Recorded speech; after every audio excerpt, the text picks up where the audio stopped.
Hello and welcome to Triangle Home Talk with Jackson Realty Group. I'm Corey Gilliam. Shanta Jackson here. Coming to you from our Raleigh office, soon to be live one day. We're going to do it. One day, Corey, one day. I don't know if I can handle the pressure. Baby steps. Okay. Anyway, we're here in North Carolina, in Raleigh, North Carolina, where it is spring, winter, spring. What are we calling this season? It's winter spring, Yeah. So wind spring. It can't figure itself out. I call it wind spring. Even Mother Nature just can't figure out what to wear. Literally, it was, snowing in Charlotte yesterday, and 24 hours later, I'm like, I went from heat to turn that heat off. But it's North Carolina. What can I tell you? You just got to enjoy it, sit back, and let the pollen hit your face. Yeah, it's a beautiful day out, so I hope you guys get out and stretch your legs. Yes, but let me tell you, in the real estate world, man. Just as hot. Yes, and I don't know if you guys have heard it, but this is something that I want to sound the alarm about. We have got to talk about interest rates, Corey. Yeah. Okay, let me tell you. It's a big story. Yes. Interest rates have fallen completely, and I mean, completely. Yeah, I'm walking back a lot of the things I said last year. Okay. Or at the end of the year. Because I think all signs pointed to interest rates steadily possibly going up the rest of this year, right? Yeah, because things were looking good. The economy was looking good. We were getting steady increases. And then up to December, then January dropped, and then it went back up. And so we've been climbing steadily. Yeah. And now we're looking at an average for well-qualified buyers of like 4.1, 4.2. Look, let me tell you, I had one buyer to call me yesterday and say, look, I got a quote for 3.97. I was like, what? Let me tell you, folks, this is power. And so that interest rate being dropped, no matter what your credit score is going to be good for everybody. Yeah, no. Everybody. Definitely. But in particular, it probably is going to help out those buyers first, yes, right? Yes. Because a lot of times, it's hard out here. You have buyers who the average house price is about $225, $250. And so if you are getting, hey, you can afford $150 or $180 or $200, and you've been waiting.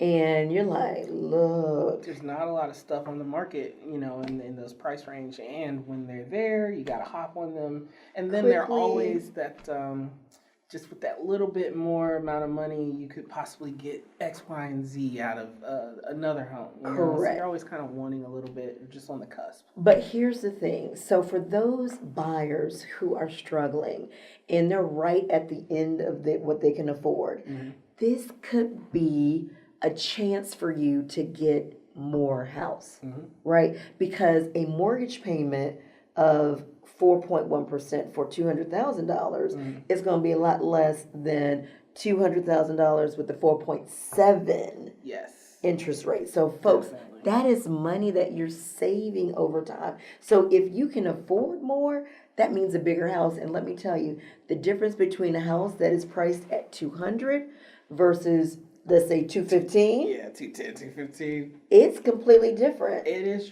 almost drastic, yeah. Exactly right. That can mean whether I'm going to get a garage or I'm not going to get a garage. Yeah. So this is a huge opportunity for those buyers. So I'm sounding the alarm again, because buyers got to get off the fence.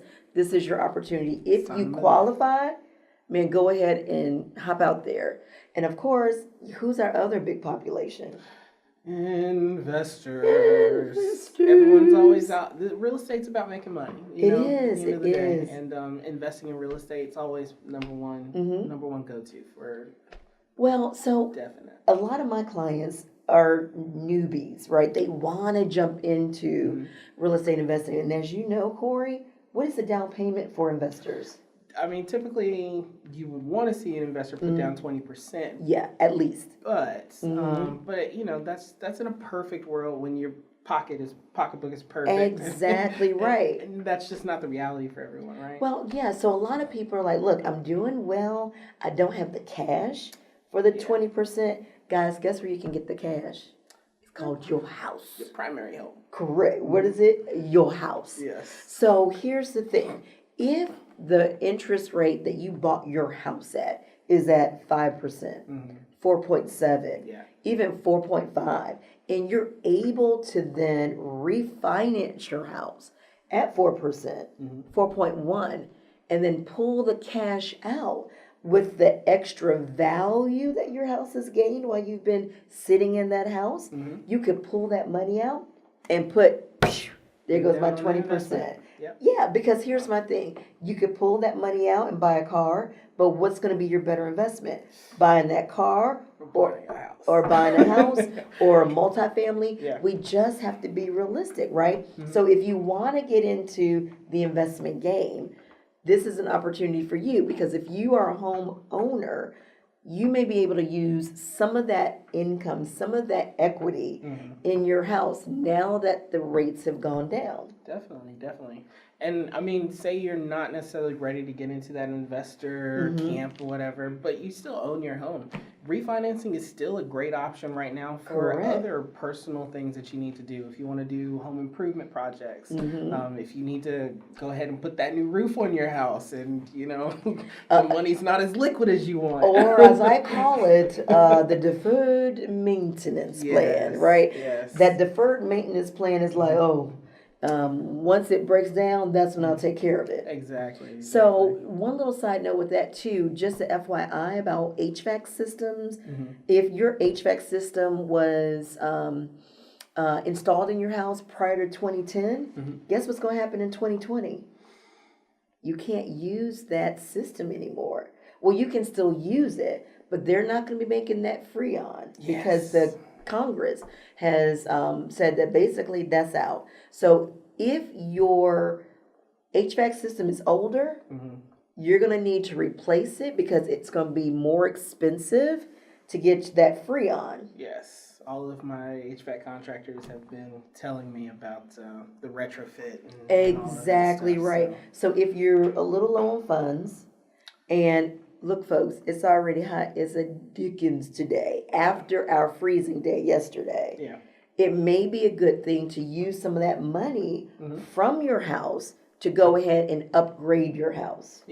And I mean, more than just it being with the refinance being the way to go ahead and do it now, that is just, that Freon, I think the older Freon is just god-awfully expensive now. Yes, it's going to get even more expensive. Do it anyway. It's going to be crazy. So look, guys, this opportunity is for everyone, right? You just got to look at it in the right direction you gotta for your situation. Correct. And here's the thing. You got to stay on top of what's going on in the financial markets. If you're a homeowner, man, look at stocks. Look what's going on. This is an opportunity for everybody. But the question is, Corey, look, I love the fact that you can refinance and all of that, but really the question is, how do I get started? So what should people do? Well, the first thing is go talk to someone who knows what they're doing. And in this case, when we're talking about refinancing and or just getting loans, so that could be a loan originator. Or if you're an investor, typically this is probably better for an investor, a mortgage broker. Just the same way we broker houses, mortgage brokers broker mortgages. So they'll be able to help you shop that loan and interest rate and get you to your ultimate goal of, whether it's pulling out the money or buying a new house. They'll definitely be able to help you in all facets of financing your next move. And here's the thing. I think the most important thing is go to a professional. Right? Whether they are a broker. Go to a professional. And the reason why I say that, folks, is a lot of times we like to do it ourselves.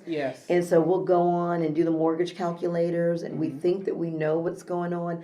The best thing to do is like Corey said, go to that mortgage broker, or professional, and see who can help you out, because you want to get the correct information so that you can utilize this opportunity. Because here's another thing. You may have a low interest rate and you may be able to pull some money out, but if your payment doesn't go down significantly, it may not be a good fit for you. So the best way to find that out is to talk with the mortgage provider. And then once you talk to a mortgage professional, you want to get 3 quotes. Yes, right? definitely. Find out what's going on. See the different payments. What do you have to do? Do I need closing costs? No closing costs. What is the thing to do? We just want to make sure that you use this opportunity for your good, right? Yes, and I think we just, I don't want to gloss over it. Mm-hmm. So when you're talking to these people, it's important.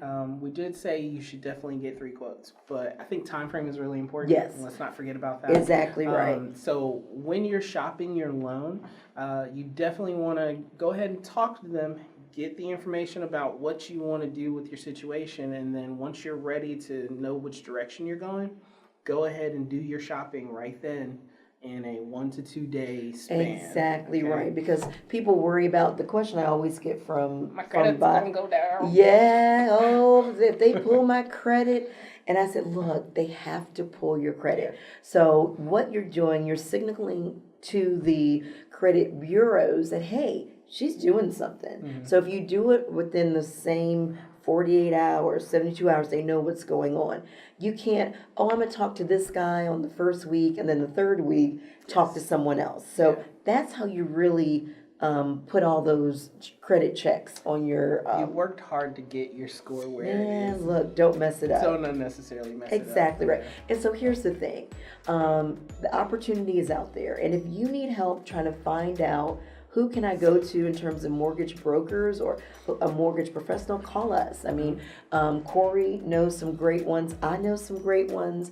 And, find the best fit for you. Reach out to us, and we can help you through this process. Yeah, awesome. Well, good luck out there with trying to figure out what to do with these awesome interest rates, guys. And this is, again, Triangle Home Talk with Jackson Realty Group. I'm Corey Gilliam. And Shanta Jackson. We'll see you next week. Have a good one. Stay blessed.